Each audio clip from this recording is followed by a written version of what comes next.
দুর্ঘটনাস্থলে তখনও অ্যাম্বুলেন্স পৌঁছাতে পারেনি, তাই আশেপাশের মানুষজন পড়ে যাওয়া বাচ্চাদের কোলে নিয়েই দৌড়াচ্ছিল হাসপাতালে নিয়ে যাওয়ার জন্য। মেট্রো স্টেশন থেকে সবচেয়ে কাছের হাসপাতাল মনসুর আলী মেডিকেল কলেজের রেগুলার ভাড়া 30 থেকে 40 টাকা, কিন্তু রিক্সাওয়ালারা চাচ্ছিল 120 টাকা, 150 টাকা। মাইলস্টোন থেকে কাছাকাছি মডার্ন হাসপাতালে রেগুলার ভাড়া 250 থেকে 300 টাকা, অথচ সিএনজি ওয়ালারা চাচ্ছিল 1000 টাকা, 1200 টাকা।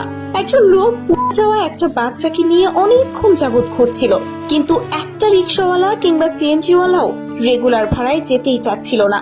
তাদেরকে বেশি ভাড়াই দিতে হবে, এমনকি একটা প্রাইভেট কার পর্যন্ত থামেনি পড়ে যাওয়া মাসুম বাচ্চাগুলোকে নিয়ে যাওয়ার জন্য। এদিকে বাচ্চাগুলোর পুরো শরীর পোড়া, বাচ্চাগুলো তখনও পোড়া শরীর নিয়ে যন্ত্রণায় ছটফট করছিল। এমনকি বিমান দুর্ঘটনার পর যারা উদ্ধার করতে গিয়েছিলেন, প্রচন্ড গরমে কলেজের ক্যান্টিনে গেলে তাদের পানি কিনতে বাধ্য করা হয়। চাপ বাড়লে মাইলস্টোন কলেজের ওই ক্যান্টিন অফ করে দেওয়া হয়। যখন সবচেয়ে বেশি পানির দরকার ছিল, ঠিক সেই সময়ে তারা এমন ঘটনা ঘটায়, কারণ পানির টাকা কে দেবে? এবং একটা 2 লিটার পানির বোতলের দাম 600 টাকা পর্যন্ত চেয়েছিল দোকানদাররা। ছোট ছোট বাচ্চারা যখন পোড়া শরীর নিয়ে বের হচ্ছিল, তখন তাদেরকে সাহায্যের হাত বাড়িয়ে না দিয়ে উৎসুক জনতা মোবাইলে ভিডিও ধারণে ব্যস্ত ছিল, কারণ ভিডিওতে যত বেশি ভিউ হবে তত বেশি টাকা ইনকাম হবে। এটাই বাংলাদেশের প্রকৃত চিত্র। এদেশের মানুষগুলো এমন কেন?